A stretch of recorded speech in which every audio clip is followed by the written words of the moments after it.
ডিভোর্সের ৬ মাস পরে এক্স হাজব্যান্ডের বন্ধু আশিক সাহেব আমাকে বিয়ের প্রস্তাব দিলেন।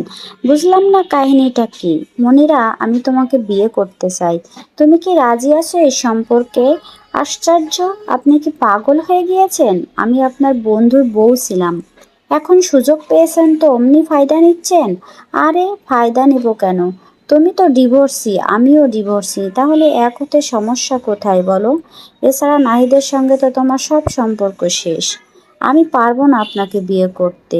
প্লিজ আপনি এখন আসুন। আজ না হয় কাল ঠিকই তো কাউকে না কাউকে বিয়ে করবে, তাহলে আমাকে করলে সমস্যা কোথায়? সমস্যা আছে, কি সমস্যা বলো, আমি শুধরে নিব। আপনি এখন আসতে পারেন। দেখো, আমি তোমার এক্স স্বামীর মতন তোমাকে ঠকাবো না। এছাড়া আমি নেশা পানিও খাই না, অনেক সুখে রাখবো তোমাকে। আপনি এত ভালো মানুষ, তাহলে আপনার ডিভোর্স হলো কেন সেটা বলুন। আমার বউ তার এক্স বয়ফ্রেন্ডের সঙ্গে পালিয়ে গিয়েছে। এখানে আমার তো কোনো দোষ ছিল না। আমাকে কি এমন দেখলেন আমার ভিতরে কি এমন দেখলেন যে আমাকে বিয়ে করার জন্য পাগল হয়ে গিয়েছেন? তোমার মাঝে মনুষ্যত্ব আছে। তুমি ভালোকে ভালোবাসতে জানো আর খারাপকে খারাপ বলতে জানো। এছাড়া তুমি একজন ধৈর্যশীল নারী। নাহিদ নেশা করে তোমাকে কত মেরেছে, তবুও তুমি ওর সঙ্গ দিয়েছো, কখনো ছেড়ে যাওয়ার কথা বলো নাই। সেখানে নাহিদের অন্য একটি মেয়েকে বিয়ে করে ধোঁকা দিল। সত্যি বলতে তুমি একটা রত্ন, যা নাহিদ যত্ন করে রাখতে পারেনি, সেটা আমি যত্ন করে রাখতে চাই, যদি তুমি সুযোগ দাও। আশিকের মুখে এই কথা শোনার পরে মনিরার মনে একটু অন্যরকম অনুভূতির সৃষ্টি হয়, কিন্তু প্রকাশ করে না। আপনি যে আপনার বন্ধুর মতন না, তার কি প্রমাণ আছে? হ্যাঁ, কি প্রমাণ চাও? দীর্ঘ 5 মাস এভাবে আমার পিছনে ঘুরতে হবে এবং আমাকে আমার ইমপ্রেস করানোর চেষ্টা করতে হবে। যদি আমার ভালো লাগে তাহলে আমি রাজি আছি আপনাকে বিয়ে করতে। ঠিক আছে। তো এর পরের দিন থেকে আশিক মনিরার পিছনে ঘুরতে থাকে এবং ইমপ্রেস করার চেষ্টা করে যাতে মনিরা রাজি হয়। এভাবে দীর্ঘ 2 মাস ঘোরার পরে আশিক মনিরার পিছনে ঘোরা বন্ধ করে দেয়। এতে মনিরারও বেশ আশ্চর্য হয়, হঠাৎ পিছনে আসা বন্ধ করলো কেন, কাহিনী কি? এটা জানার জন্য মনিরা নিজে থেকে আশিকের বাড়িতে চলে আসলো।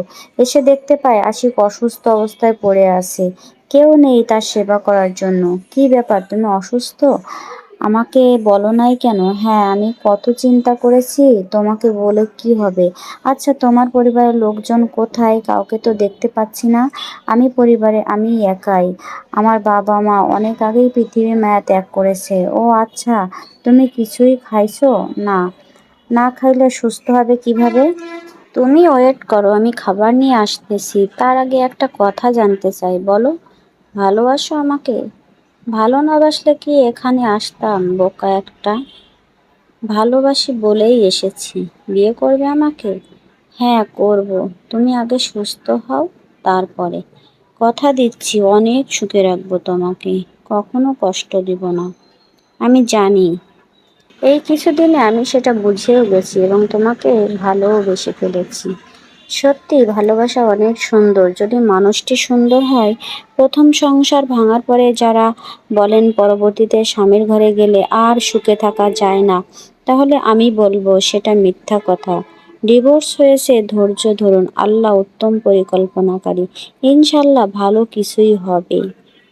এমন ছোট ছোট গল্প পেতে আমার চ্যানেলটি সাবস্ক্রাইব করে রাখতে পারেন। ধন্যবাদ সবাইকে। আল্লাহ হাফেজ।